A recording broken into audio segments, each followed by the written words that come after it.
பரமகுரு, மணவாளா, சந்தானம், ஏண்டா பிள்ளைங்க 4 எழுத்து படிக்கணும்னு பெத்தவங்க பாடசாலைக்கு அனுப்புறாங்க. நீங்க என்னடானா வயக்காட்டுக்கு போய் கல்ல தூக்கி வச்சு விளையாடிக்கிட்டு இருக்கீங்க. அடிக்க மாட்டேன், அடிக்க ஆரம்பிச்சா நிறுத்த மாட்டேன். மணவாளா, மணவாளா, மட சாம்பிராணி. குருநாதா. ஐயோ, தாய் வச்ச பேர மறந்துட்டியாடா. நீ ஏண்டா போன? நிறுத்துடா, நிறுத்துடா. இவனுக்கு இது ஒரு கைகண்ட மருந்து. ஏய் பரமகுரு, நீ ஏண்டா போன? நாங்க வரமாட்டோம்னு சொன்ன குருநாதா. ஆனா இந்த வள்ளாளன் தான் பிள்ளையாரை வச்சு விளையாடலாம் கூட்டிட்டு போயிட்டான். வள்ளாளா? குருநாதா வாடாங்க. உனக்கு அறிவு இருக்கா? உனக்கு மூளை இருக்கா? உனக்கு புத்தி இருக்கா? இருக்கு குருநாதா. உன்னை புத்திசாலின்னு எந்த பித்துக்குடி சொன்னான்? படிப்புல நான் தான் புத்திசாலின்னு நீங்க தானே குருநாதா சொல்லுவீங்க. அவசரப்பட்டு சொல்லிட்டேன், அது என் தப்பு தான். இப்ப நான் சொல்றேன், நான் ஒரு முட்டாள்.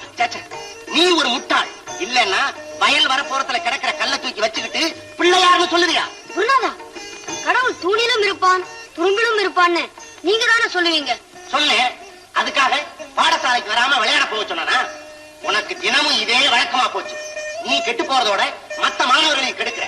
டேய், உன்னை நான் கெஞ்சி கேட்டுக்கிறேன்டா, இனிமேலாவது ஒழுங்கா படிச்சு புத்திசாலி ஆகி எனக்கு நல்ல பேர் வாங்கி கொடு. ஆமா, அதையும் மீறி நடந்தா அடிக்க மாட்டேன், அடிக்க ஆரம்பிச்சா நிறுத்த மாட்டேன். உட்கார். அடே வடுகநாதா. குருநாதா, இதயத்தில் ஏற்பட்ட சிக்கலை எடுப்பதற்காக உண்டானதா இந்த எழுத்தாணி? தலையில சிக்கெடுக்கிறியே. ஐயோ, உன் தாய் தந்தை பட வேண்டிய சிரமம் நான் பட்டுக் கொண்டிருக்கிறேன். உட்கார், உட்கார்.